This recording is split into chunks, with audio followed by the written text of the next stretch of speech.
কেন ভালো লাগে না? আচ্ছা বাবু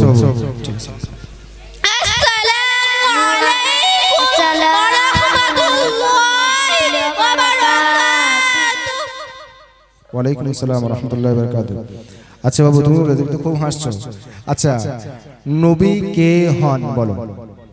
নবী আল্লাহ তাআলার নির্বাচিত সৎ বান্দা, যিনি আল্লাহ তাআলার আদেশ বান্দাদের নিকট পৌঁছে দেন। বাহ মাশাআল্লাহ। আচ্ছা আরেকটি করব, বেশি করব না, সময় স্বল্প। কি করা যায়? আচ্ছা আমাদের নবী সাল্লাল্লাহু আলাইহি সাল্লামের পিতার নাম কি? আমাদের নবী সাল্লাল্লাহু আলাইহি ওয়াসাল্লামের পিতার নাম আব্দুল্লাহ। বাহ, পরিজনকে দিয়ে দাও। প্রশ্ন অনেক আছে, আমি অনেক করতে পারি, কিন্তু সময় স্বল্পতার কারণে আমি দুটো করে তোমাদের করছি, ঠিক আছে? আচ্ছা আমাদের প্রিয় নবী সাল্লাল্লাহু আলাইহি সাল্লাম মক্কা নগরীতে কবে জন্মগ্রহণ করেছিলেন? কখন? নবী সাল্লাল্লাহু আলাইহি ওয়াসাল্লাম মক্কা নগরীতে জন্মগ্রহণ করেছিলেন। আচ্ছা মাশাআল্লাহ, পরিজনকে দিয়ে দাও। আচ্ছা তোমাকে একটা হলো না, সময় একটা হলো তো, একটা দিয়ে দাও। আমাদের নবী সাল্লাল্লাহু আলাইহি সাল্লামের মাতার নাম কি? আমাদের নবী সাল্লাল্লাহু আলাইহি ওয়াসাল্লাম এর মাতার নাম আমিনা। পরিজনকে দিয়ে দাও। গলা ধরে গেছে কিন্তু তেজ বাকি নেই তো। চলো মাশাআল্লাহ। আচ্ছা মা তুমি বলবে আমাদের প্রিয় নবী সাল্লাল্লাহু আলাইহি সাল্লামের দাদার নাম কি? আমাদের নবী হযরত মুহাম্মদ সাল্লাল্লাহু আলাইহি ওয়াসাল্লাম এর দাদার নাম আব্দুল মুত্তালিব। বাহ মাশাআল্লাহ। আচ্ছা চাচার নাম বল দেখি। আমাদের নবী হযরত মুহাম্মদ সাল্লাল্লাহু আলাইহি ওয়াসাল্লাম এর চাচার নাম আবু তালিব। ঠিক আছে মাশাআল্লাহ। পরিজনকে দিয়ে দাও মাইক্রোফোন। আচ্ছা মা তুমি বলবে মৃত্যুর সময় আমাদের নবী সাল্লাল্লাহু আলাইহি সাল্লামের বয়স কত ছিল? মৃত্যুর সময় আমাদের নবী সাল্লাল্লাহু আলাইহি ওয়াসাল্লামের বয়স ছিল 63। বাহ মাশাআল্লাহ, খুব সুন্দর। আচ্ছা আমাদের নবী সাল্লাল্লাহু আলাইহি সাল্লাম কত বছর বয়সে নবুয়ত প্রাপ্ত হন? আমাদের নবী সাল্লাল্লাহু আলাইহি ওয়াসাল্লাম 40 বছর বয়সে নবুয়ত প্রাপ্ত হন। এটা একটা বহুত বড় একটা পার্ট, যে সিরাত, মানে আল্লাহ রাসূল সাল্লাল্লাহু আলাইহি সাল্লামের জন্ম কখন, মৃত্যু কখন, কখন নবুয়ত প্রাপ্ত হয়েছেন, দাদার নাম কি, দাদির নাম কি, মায়ের নাম কি, ইত্যাদিতে এরকম অনেক প্রশ্ন আছে, পুরো একেবারে পেজ কে পেজ। এদের ধরলে বলতে পারবে আলহামদুলিল্লাহ, আপনারা পরে জিজ্ঞাসা করে দেখতে পারেন। অনেকগুলো প্রশ্ন আছে, সেই সমস্ত প্রশ্নের সঠিক উত্তর বাচ্চারা দেবে বলে আমি আশা রাখি। কিন্তু আমাদের সময় অনেক স্বল্প, অনেক দেরি করে ফেলেছি, অনেক মুরব্বী আছেন, তারা কথা রাখবেন অল্প অল্পক্ষণ, ফের আমাদের ইনশাআল্লাহ আখিরি দোয়া হয়ে যাবে ইনশাআল্লাহ। বেশি প্রশ্ন করছি না, এর পরের বাচ্চাদেরকে স্টেজে আসার জন্য আমরা ইনশাআল্লাহ ডাকবো। এখনকার পর্যন্ত তোমাদের এই পর্যন্ত ইতি করে ইনশাআল্লাহ।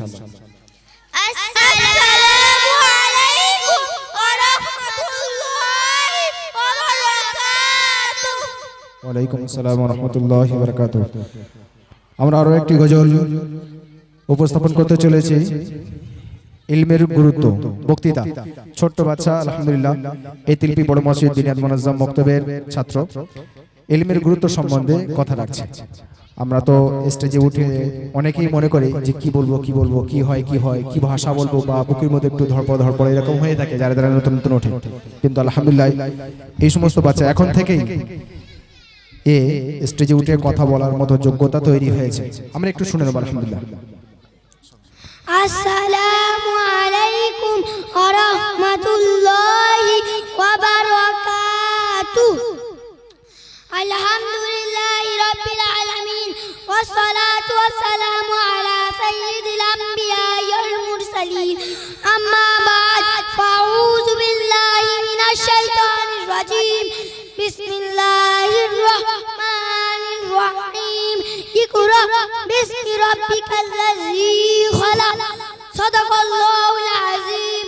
ওয়া ক্বালা আন-নবী সাল্লাল্লাহু আলাইহি ওয়াসাল্লাম মান ইউরিদিল্লাহু বিহি খায়রান ইউফাক্কিহু ফিদ-দীন। আও কামা ক্বালা আলাইহিস সালাতু ওয়াস সালাম। সম্মানিত ইমানদার ভাইরা, আজ আমি ইলম ও শিক্ষার গুরুত্ব সম্পর্কে আলোচনা করব ইনশাআল্লাহ। ওনারা দরকার যে আল্লাহ তাআলা আমাদেরকে যে অসংখ্য নিয়ামত দিয়েছেন, তার মধ্যে সবচেয়ে বড় নিয়ামত হলো ঈমান। আর ঈমানের পর সবচেয়ে গুরুত্বপূর্ণ নিয়ামত হলো ইলম অর্থাৎ শিক্ষা।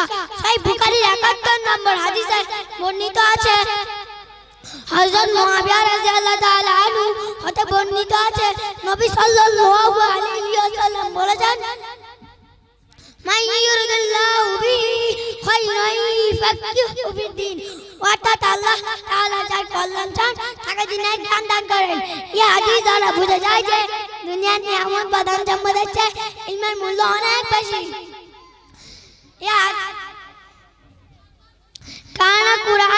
কারণ আল্লাহ তাআলা মাল দৌলত বেঈমান বেদিনদেরকেও দান করেন, কিন্তু দিনের জ্ঞান তাকেই দেন যাকে তিনি ভালোবাসেন। এই ইলমের কারণে আমাদের আদি পিতা হযরত আদম আলাইহিস সালামকে ফেরেশতাদের উপর প্রাধান্য দেওয়া হয়েছিল। সম্মানিত ইমানদার ভাইরা, কুরআনে সর্বপ্রথম নাযিল হয়েছিল সূরা আলাকের প্রথম 5টি আয়াত। তাতে সর্বপ্রথম পড়ার নির্দেশ দিয়েছে আল্লাহ তাআলা বলেছেন ইকরা বিসমি রাব্বিকাল্লাযী খালাক, পড়ো তোমার রবের নাম নিয়ে যিনি সৃষ্টি করেছেন। শিক্ষার গুরুত্ব কতটা এই আয়াত দ্বারা আমরা তা সহজে বুঝতে পারি।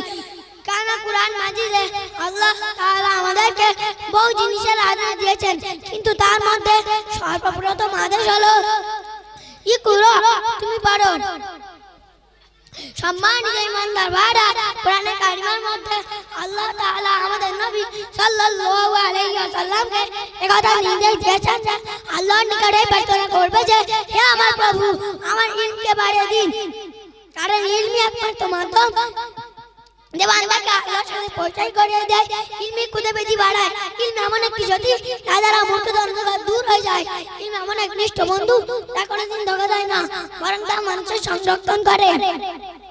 কুরআনে আল্লাহ তাআলা বলেন ইন্নামা ইয়াখশাল্লাহ মিন ইবাদিহিল উলামা, প্রকৃতপক্ষে আলেমরা আল্লাহকে ভয় করে। ইলমের দ্বারা মানুষের আমল সঠিক ও গ্রহণযোগ্য হয়। আলিম ও জাহিল, জ্ঞানী ও মূর্খ কখনো সমান হতে পারে না। আমাদের নবী সাল্লাল্লাহু আলাইহি ওয়াসাল্লাম বলেছেন একজন আলিম 1000 জাহিল ইবাদতকারী হতে উত্তম। হুজুর সাল্লাল্লাহু আলাইহি ওয়াসাল্লাম আরো বলেছেন যার মৃত্যু অবশ্যই আসবে যে সে ইসলামকে জীবিত করার লক্ষ্যে ঈমান দ্বীন অর্জনে মগ্ন ছিল, তবে জান্নাতে তার নবীদের মাঝে শুধুমাত্র একটা স্তরের ব্যবধান থাকবে।